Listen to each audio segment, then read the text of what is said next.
ihanganire ibyo byose bikugerageza oh ihangane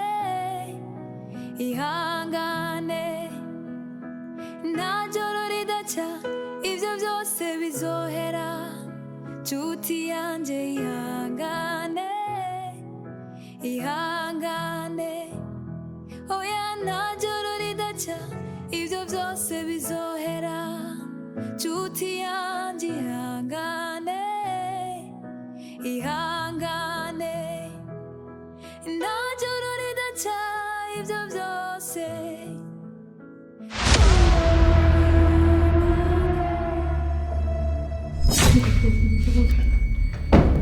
First station yibarutse umwana w'umuhungu mu mwanya cyo tumubazanira muri diregate mu cyane.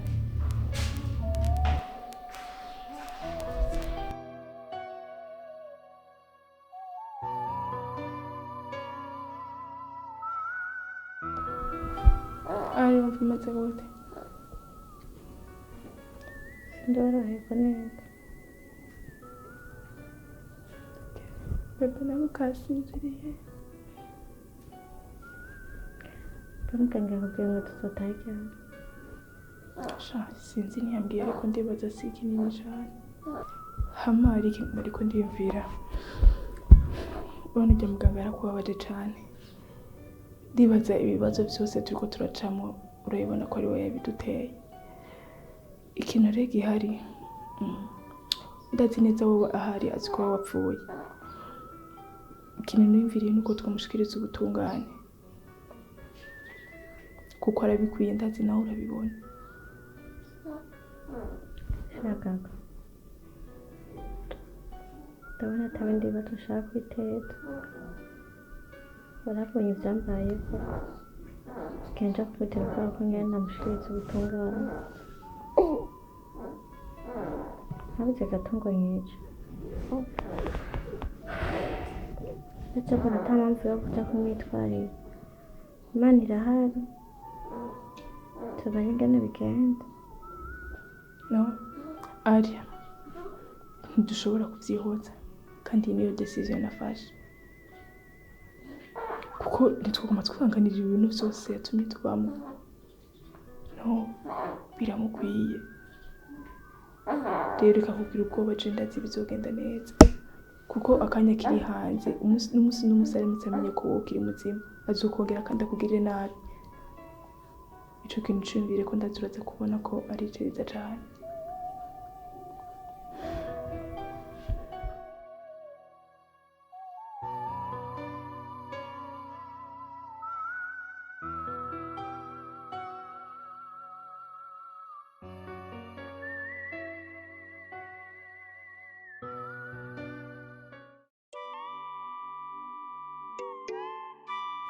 Nukuri ko Imana ndakubwiye ati ndumiwe nagahomera buno.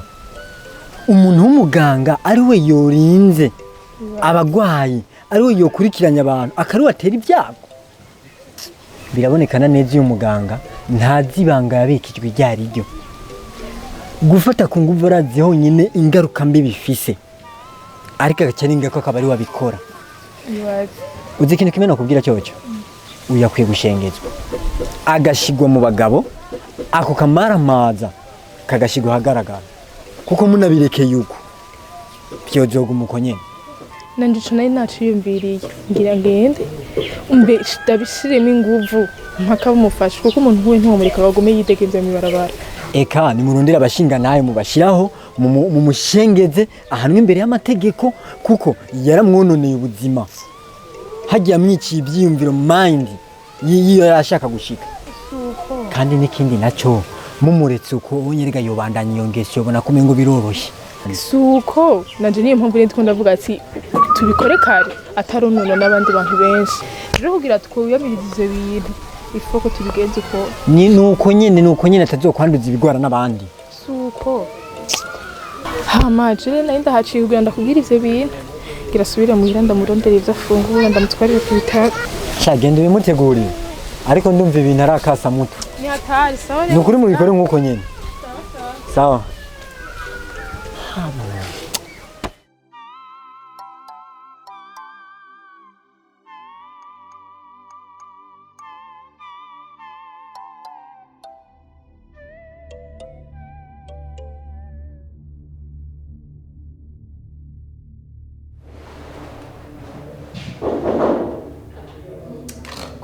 Karibu.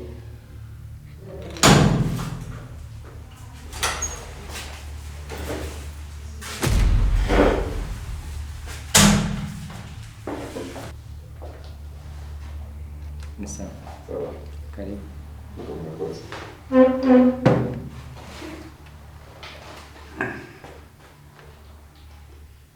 Mushaka tubafashe? Turisanzwe turabajeje umutekano. Tukaba turi mu Nyamiramabi. Umutekano. Umukobwa yitwa Nishimwe Aria. Umuzi?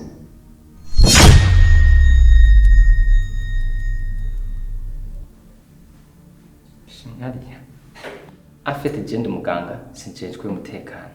Rero ayo mazina nkoze kwirandira nk'amajejwe umutekano.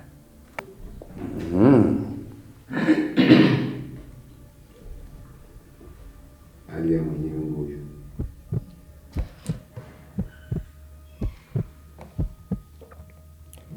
Mbo. Uyu onya asa n'umukobwa arigeze kuza ngo ndamuvurire nga. Nta bindi.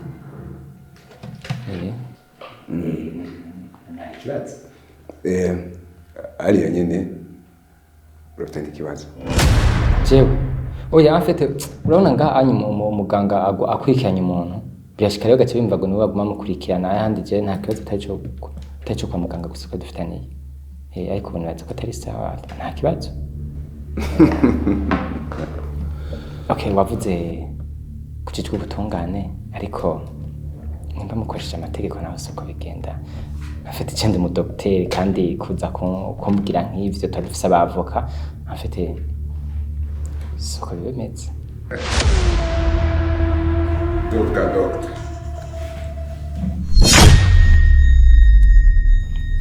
Doctor.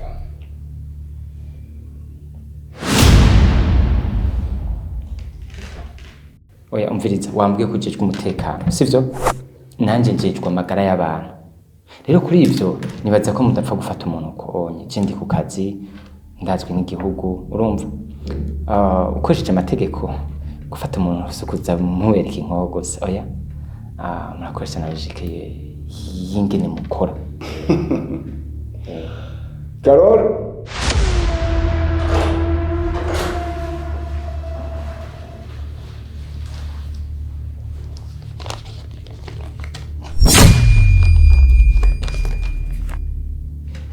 ariko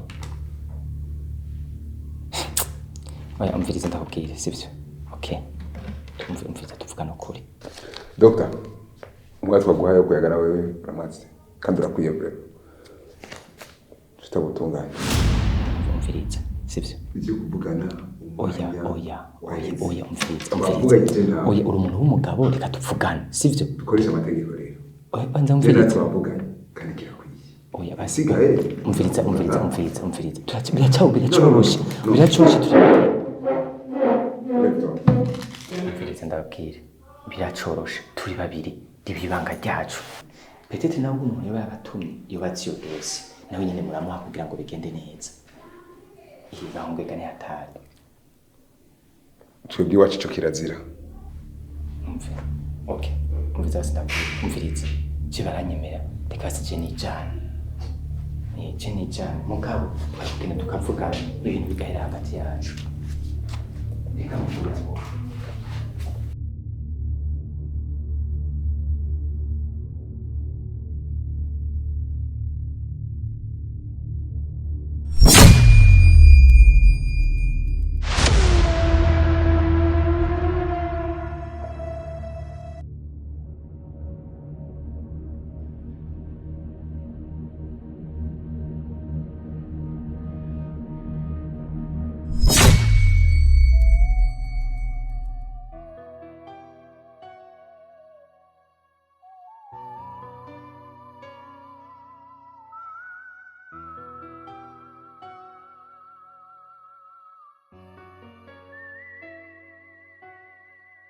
kuko ihangiro ryanje rya mbere ni ukwiga cyane kandi ikibintera ni impamvu yawe mama. Ndashaka kwiga nkamenya mu ishuri nkazotsinda amashuri nkaronka akazi keza nkaronka amafaranga. Nuko rima sinumva ukuntu nabikubwira namaze kuba ndashaka kubana nawe tubayeho nk'abandi tubayeho ubundi buzima abana babayemo n'ababyeyi babo. Ihangane ihangane nta joro ridaca. Umuryango ufise ni wowe wenyine kandi kuba ndagufise ivyo birampagije. Mama Muri, nanjye umuryango ufise ni wewe kandi iteka ryose nzaba mpari ku bwawe.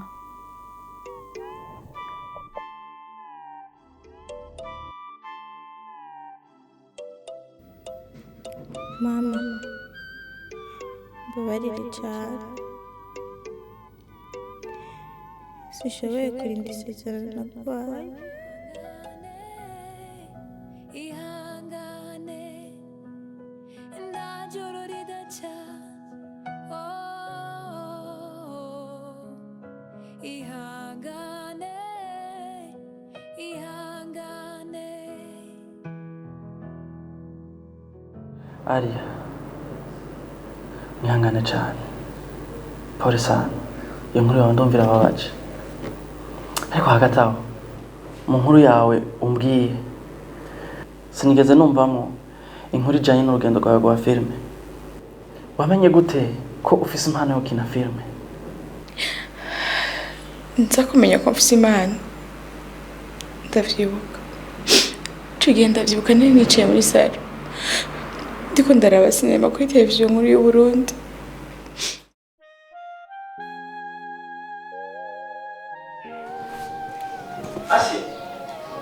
Asia!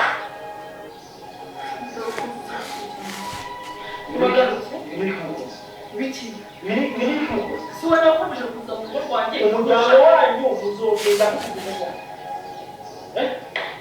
ese ufite ikibazo?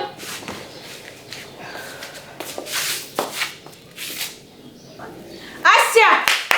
Asia! Asia! Asia! Umuryango wanyu muzongenda gushika ryari? Muhambe umuntu kumurango habona munafurire muhambe. Vyamenyekanye umuryango wanyu murabicanye. Basi ho umuntu wishura moti urazi wariwe. Igitangaje ni umwana wawe. Ibaze komere nana hamwe uzogisigira muzokwamana naco uzokwama gifise ku mutima. Ibaze rero ko makumva muri gihe ko wisha umwana wiciye umwana uzogumeze gute? Tenuka namwica ukanamuhamba ku murango habona nano kwiyumvira basivuge ngo usubira inyuma umuntu wese umufashe umuntu wagonze ariko ikirenze ko uwo wishe ni umwana wawe. Uzobikorana mu mutwe uzikorana mu mutwe wumva ko hari umuntu wahanze urafuka neza urafurira wibuke ko ari Sheri white kayo Sheri iyo arimo nibiki nyine nako ndigisha kina film. Wow, Sheri uziko bizi Byakweli cyane gose. Sheri ahubwo narambona iminsi yose urara kwijoro wako kurara bukeye urara ku film ahubwo ndabonye igisubizo. Igisubizo ni iki? Sheri uri umunyempano akomeye kandi ubigize serye uzogera kure. Wow, thank you. Ega Sheri nakuze nyene niyumva nko nyene ko nzoba umukinya amafilme. Uzi yuko Sheri iyo ndiko ndaraba filme nkabona umukinyi vyamunaniba numva nyene none namukosora. Ko wakuze ufise indoto niyo mpamvu ukwiye guhaguruka izo ndoto ukaziharanira. Sheri nishoboje byose birakora. Sheri uzi ko ndagushikira muri byose. Sheri n'ibintu bigushikira. Wow. Ariko Sheri ndakumbuye.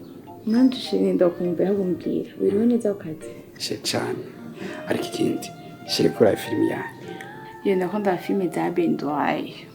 Ndamukunda azi gukina ibintu akina nyine nako akina ibintu biri sérieux kandi ikindi naco ndakunda na timu yabo.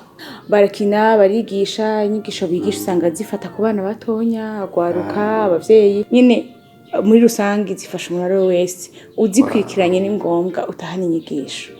Mukuri ahubwo ndagusaba ikintu. Okay, episode nako ndaraboneka bigahere. Uvashe iminota mikeya ndakarabe gahere ndakamaze nshaka kumeza gufungura. Sheri. Ntangorane. Siko. Reka je bangere nitera amazi gato. Changaruka. Siko. Thank you.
Mama, wani wambwiye ko ushaka ibintu byo gukina amafilme?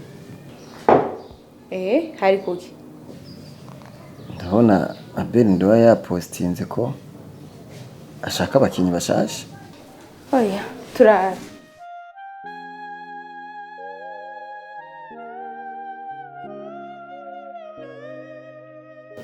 Era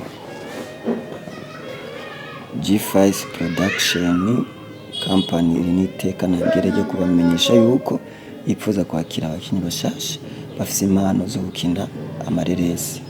Ibisabwa kora video uturungikire turabe ko ubishoboye.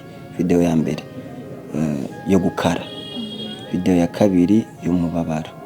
Izo video muzorungika tuzotoramo video 10 zizoba zarushije abandi. Kandi urabona ko video zibiri. Nizo video zirungikwa. Ndabona ngaha hepfo yashize ko adresse ya Gmail. Uvuga ngo umaze gufata video cunga kuri Gmail. Amna pafye nenkawe. Umutwe washushe. Aha no gutanga. Urabona ko imbere ya kamera muri kurakina. Wowe ubisho. Yani ntuzogende kumaramanira mu bantu jawe wicare ngaho oyi kuri uko bwawe. Aha no gutangaza. Nabil. Abona unabwo umuntu. Umva mama. Wumvise ibintu akubwiye ucushira umutwe urakanubonye bapostinze ucumubwiye. Hano ko gutwaye ubwenge nawe yakubeshe mu bana. Umva. Ngira nje kuri izo video zibiko bazisavye tuzitange. Ariko usanga ndagiriwe amahirwe urekane n'uyu. Uwo byavuga navyazi.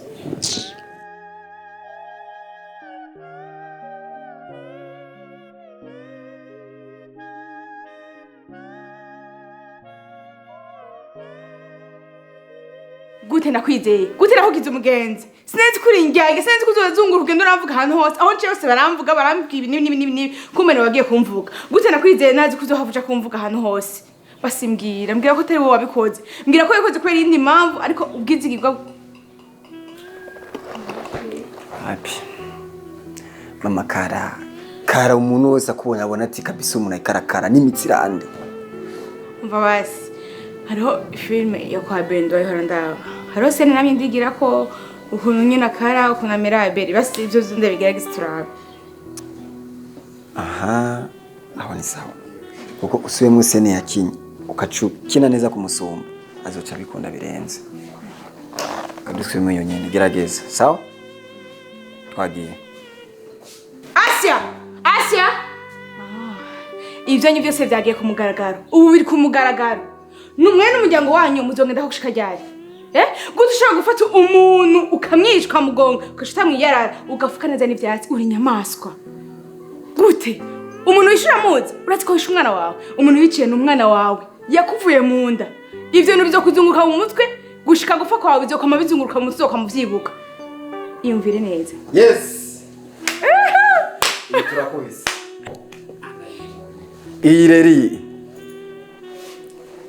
Iyi abantu urafutse. Urero wasigaye ya video ya kabiri. Ugiye rero kurira. Ushiremo akabonge nyine urire ku buryo umuntu wese azobona video zo kwisanga yakora amusozi. Twagiye? Kanda kwizera bishobora. Sawa? Okay, twagiye rero. Ibaze iyumvira kwicira umwana wivyariye. Umwana wivyariye ukamugonga ugata ukajugunya mu mwanda ugafuka neza n'ivyatsi. Umva umutima wawe utekanye. Niyumva kuri inyamaswa. Ibaze ivyo bintu bizokuguma mu buzima bwawe bwose uzorinda ufuta vyibagiye. Biranse ko ndira. Basigerageza urire. Tugerageze iryanyuma sivyo?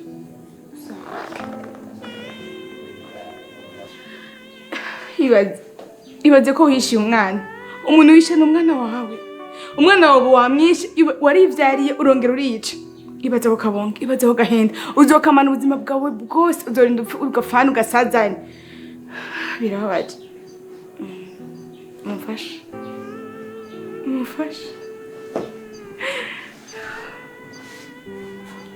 Birase ko ndira. Abi.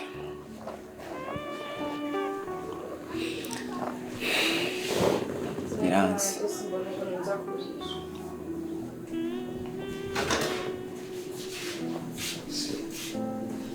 Mbarenda gufasha siko. Jero aziko tukundana. Fata muko umfashe ndi guca inyuma n'undi mukobwa. Kwa twibonera ukadufata amasomo yandi. Siko. Ja muri umubabaro. Ukuntu wo vyakira. Umugabo wikundira nkanje. Mufashe muri ivyo bintu. Kwaje kandi urabishobora.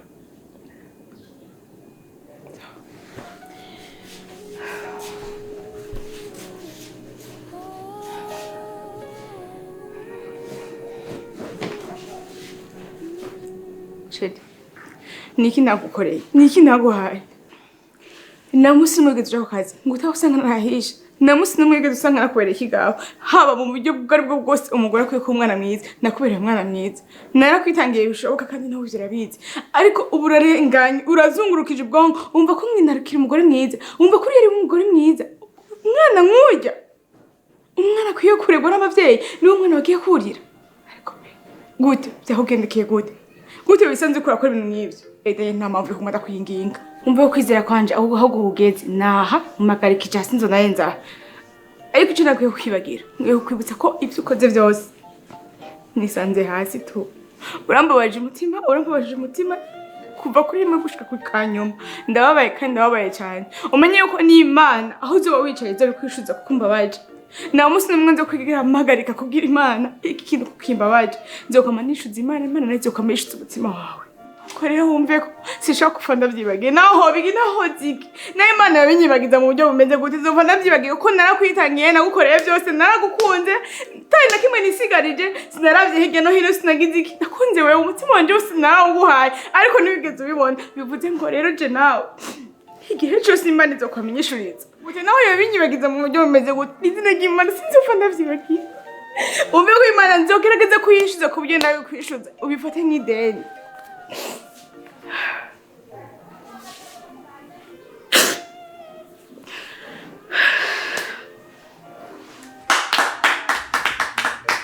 Wow, shit. It's that. Can't I show you? It's a one day can't.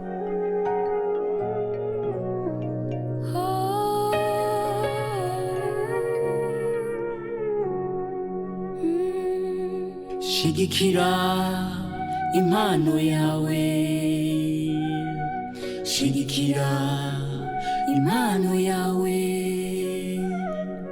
ikunde uyikundishe n'abandi, nibwo buzima bw'akazoza kawe. Ikunde uyikundishe n'abandi.